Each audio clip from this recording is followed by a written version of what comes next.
My brother, you're looking good, man. And I wonder if it's just the fact that A, you're such a positive dude, or is the fact that another Juno nomination. Congratulations on that, man.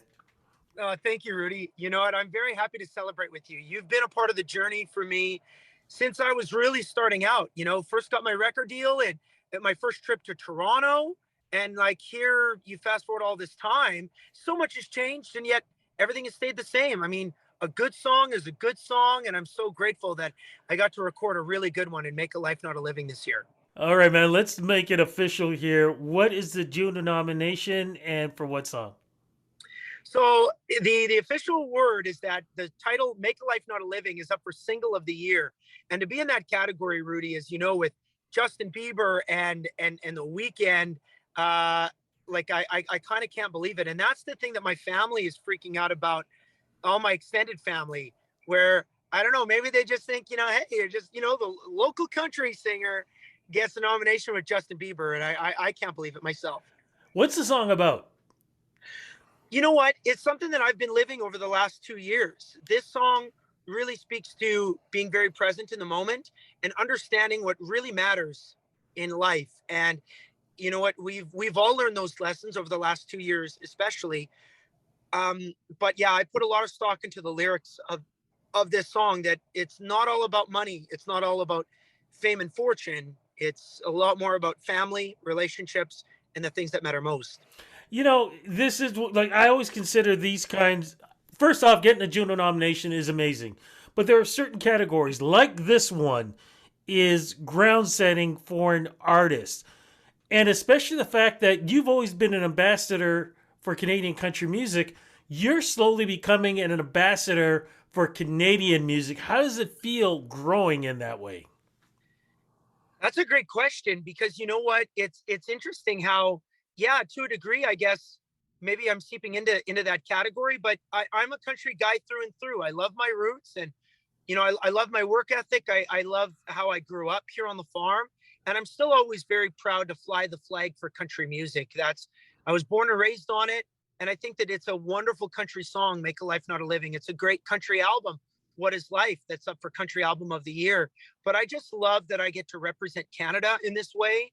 And try to bring my Canadian music, which is very deliberately Canadian music, and take it around the world now, as I'm very fortunate to, have more gigs that come up in different territories in different parts of the planet.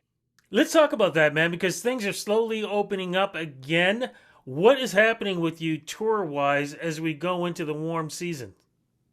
Well, there's a lot of great dates on the books, and nothing makes me happier than seeing a full calendar after seeing 2 years of empty spaces on my Yeah. on my Google Calendar, as you can imagine. So now that my agent and I were finding some really great venues, strategic venues to play, there's a run of shows that we're doing in Ontario in May that I would love for you to come out to. Come out to all of them Oh, or yeah. choose one.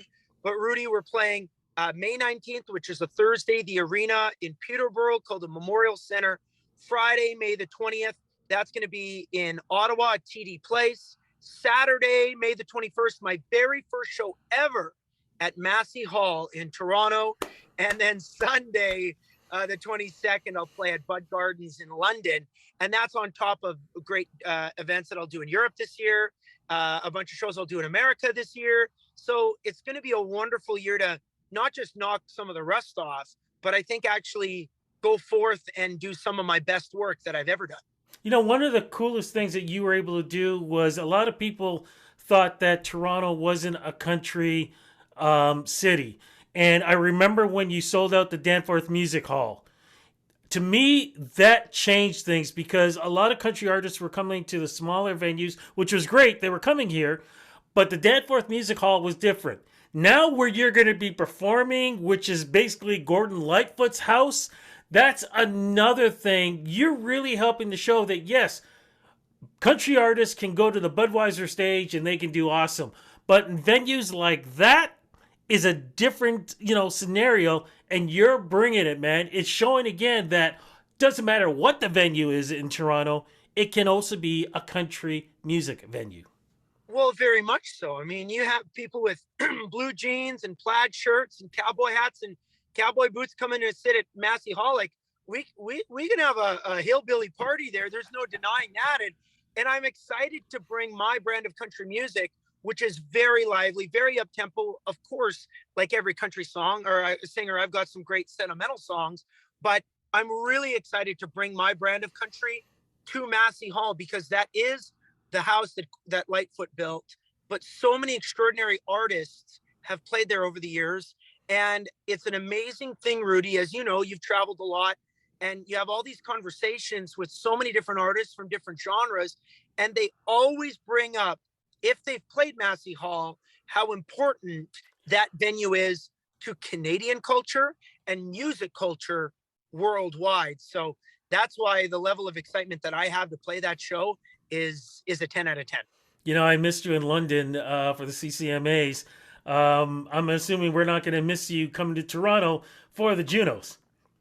No, we've got a big plan. My wife, my kids, we're ready to go. It's a wonderful weekend for us to celebrate. My wife, she was had 2 months left on her pregnancy at the time of the Canadian Country Music Awards. But now that we've got our family dynamics kind of all set, yes, our plan is to be there for the Junos, and it's going to be great to really make up for lost time because in Toronto we were planning an epic 50th anniversary, and now we finally get an opportunity to put Toronto to the test and see how much fun we can have. Brother, with you there, it's going to be a blast. Look, I'm going to let you go because I know you got a lot going on. I am so looking forward to seeing you, man, back here in Toronto. I'm looking forward to being to your show. It's going to be a blast. Either way, man, so happy for you. Congrats with the family and everything else. And congrats on another Juno nomination, man. You are the best, my friend. Yeah, thanks, buddy. I appreciate it, Rudy. Anything for you, and thanks so much for letting me call you today.